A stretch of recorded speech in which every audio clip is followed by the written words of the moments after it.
Israel Hamas जंग के 48 दिन के बाद आखिरकार सीज फायर हो गया। बम और बारूद की बारिश थम गई और शुरू हो गया कैदियों की रिहाई का सिलसिला। इजराइल और हमास दोनों ने अपनी कैद में मौजूद लोगों को छोड़ा, लेकिन क्या वाकई सीज फायर के बाद एक भी गोली फायर नहीं की गई? क्या वाकई सीज फायर के सभी नियमों का पालन किया गया? आज आप देखेंगे सीज फायर के बाद गाजा की अगली सुबह कैसी रही, गाजा की सड़कों पर कैसे दृश्य थे। देखिए स्पेशल रिपोर्ट, 48 दिन का रक्तपात, पहली बार अनकट प्रमाण। जंग के 49 दिनों बाद आखिरकार वो दिन आ गया जब बंधकों की रिहाई हुई। हमास ने इजराइल के 13 बंधकों को रिलीज किया। इसके साथ ही उन बंधकों की तस्वीरें भी जारी की गईं। रिहाई के लिए इजराइल के 4 हेलीकॉप्टर्स गाजा पहुंचे। रिहाई के बाद इजराइल के बंधक मिस्र के रास्ते इजराइल पहुंचेंगे। हमास ने इजराइल के 13 बंधकों को रिहा किया, जबकि थाईलैंड के 12 बंधकों को रिहा किया है। सूत्रों के मुताबिक इस तरह हमास ने कुल 25 बंधकों को सीज फायर के पहले दिन रिहा कर दिया है। थाईलैंड ने बंधकों की रिहाई की पुष्टि भी कर दी है।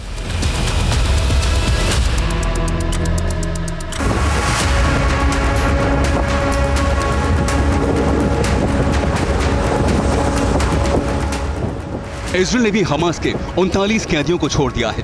इसका वीडियो भी सामने आया है।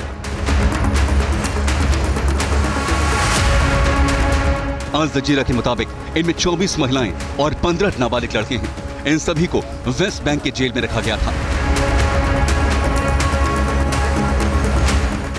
जंग के 49 दिनों बाद इजराइल और हमास दोनों ने एक दूसरे के बंधकों को रिहा करने का फैसला किया है।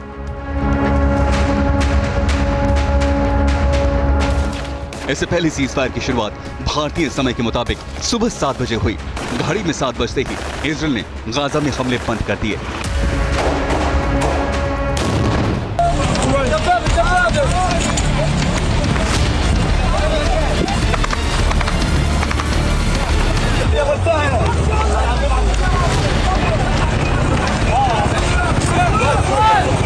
सीज फायर के बाद अपने घरों की ओर भागते लोगों को देखिए।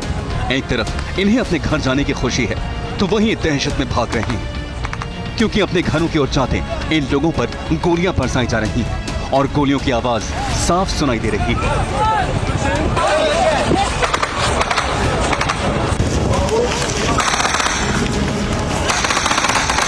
और इसी बीच एक घायल शख्स को भी बचाने की कोशिश की जा रही है। उम्मीद है कि अस्पताल पहुंचने तक इसकी सांसों की टोट न टूटे। इन लोगों ने सोचा तक नहीं होगा कि सीज फायर के बाद भी इस तरह उन्हें जंगी हालात का सामना करना पड़ेगा। कहने को तो सीज फायर है, लेकिन गोलियों की आवाज इस बात का सबसे बड़ा सबूत है कि भले ही युद्ध विराम कागजों पर हो गया हो, लेकिन जंग अभी खत्म नहीं हुई है।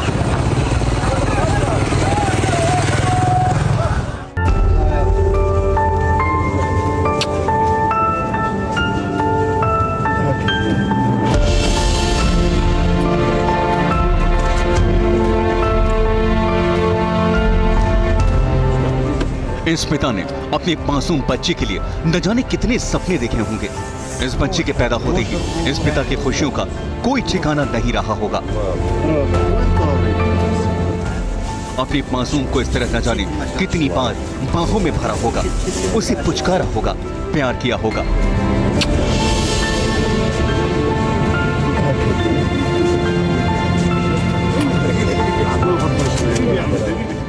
लेकिन ये सब अब आखिरी बार है। एक पिता का अपनी बच्ची की आंखों को चूमना आखिरी बार है। एक पिता का अपनी बच्ची के कानों को पुचकारना आखिरी बार है। एक पिता का अपनी बच्ची को गले लगाना आखिरी बार है, क्योंकि जंग ने इस पिता से उनके मासूम बच्चे को छीन लिया। अब वो अपनी आखिरी मंजिल की तरफ बढ़ चली है। मासूम बच्चे के शव को एक पॉलिथीन में लपेटा गया।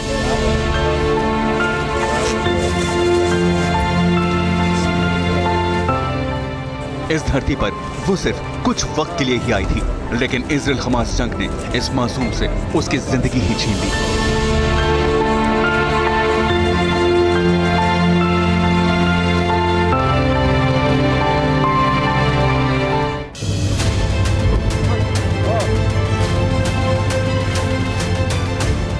इजराइल हमास की जंग में 4 दिनों के ठहराव के ऐलान के बाद कई लोग उन खंडरों को देखने पहुंचे जो कभी उनका आशियाना हुआ करता था।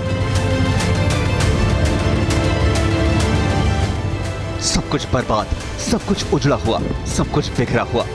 इन खंडरों के साथ उन लोगों के सपने भी बिखर गए जो कभी इन घरों में रहते थे।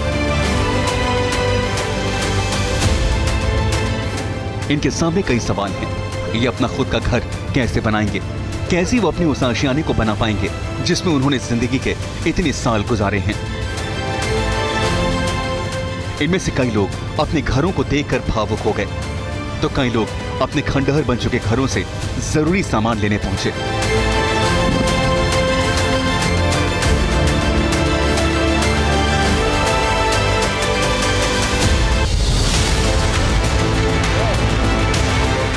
इजराइल हमास में सीज़फायर के बाद गाजा की सड़क का हाल देखिए। सड़क के दोनों तरफ तबाही का मंजर। यह शहर नहीं, शमशान बन गया है। यहां कोई घर मकान नहीं, बल्कि खंडरों का शहर है।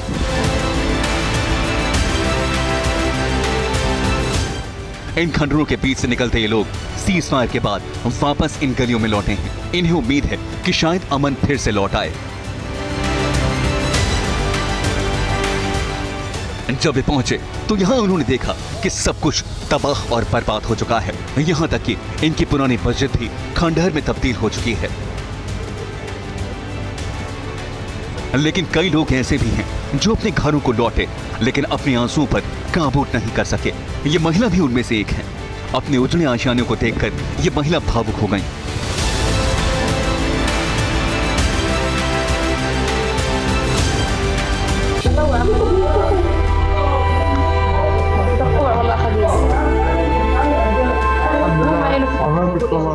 युद्ध विराम सिर्फ 4 दिन का हुआ है, लेकिन इस युद्ध विराम ने आंसुओं को नहीं थामा है। उनमें से ही एक ये शख्स हैं।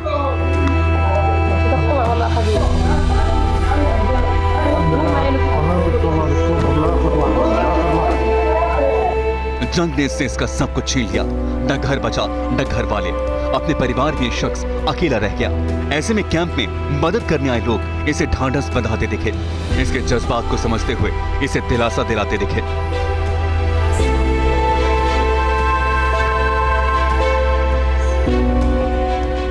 बम धमाकों की बारिश थमी तो कुछ लोग अपना घर बार संभालने पहुंचे।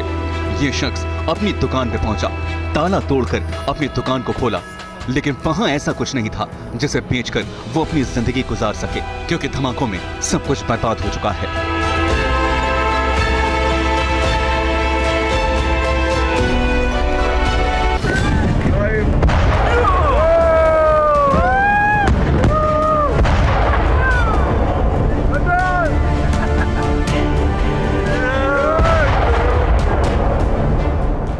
यह सीज़फायर से सिर्फ 1 घंटे पहले की तस्वीर है। सीज़फायर से सिर्फ 1 घंटे पहले इजराइल डिफेंस फोर्स ने गाजा पे भीषण बमबारी की। सामने धमाका हुआ और उससे उठा कंपन किसी की भी रूह कंपाने के लिए काफी है। चंद सेकंड्स में पूरा इलाका धुआं-धुआं हो गया। सीज़फायर से ठीक पहले इजराइल ने नॉर्थ गाजा के जवालिया में भीषण धमाका किया और इसे काफी दूर से इजराइल के सैनिकों ने अपने फोन पर रिकॉर्ड किया। इस धमाके का जश्न मनाया। इस धमाके के बाद उठते धुएं के साथ सेल्फी ली। यह इस बात का प्रमाण है कि सीज़फायर तो सिर्फ धोखा है, जंग अभी जारी है।